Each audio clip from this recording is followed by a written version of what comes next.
আমার বাবা তো দুনিয়া থেকে বিদায় হয়েছে। আমি তখন আমার বাবার চেহারা দেখে ভয় পাই। আমার বাবার চেহারার উপরে একটা চাদর দিয়ে ঢেকে দিলাম।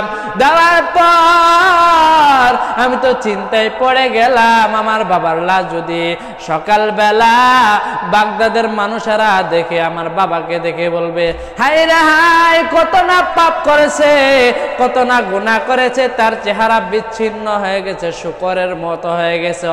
আমি এই চিন্তায় পড়ে গেলাম, আমি তো চিন্তায় পড়ে গেলাম। হঠাৎ করিয়া আমার বাবার পাশে আমি এরকম ঘুমে ঘরে গেলাম। ঘুমের ঘরে যাওয়ার পর একটা মানবকে দেখতে পাইলাম, একটা এরকম নূরওয়ালা মানুষকে দেখতে পাইলাম। পাওয়ার পর আমি দেখলাম আমার বাবার কাছে আসা আমার বাবাকে এইভাবে মাসাহ করে দিলেন।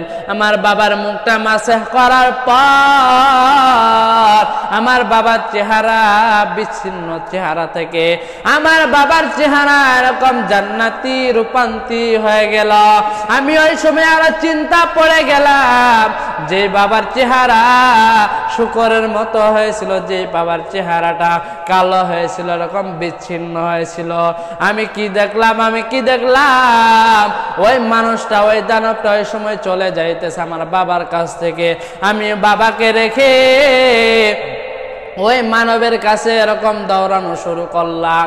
আমি পিছ থেকে বললাম, আপনি কে? আমার বাবার চেহারাটা মাসাহ করার সঙ্গে সঙ্গে আমার বাবার চেহারা জান্নাতি রূপান্তরি কোন কারণে হইল এই কথা বলার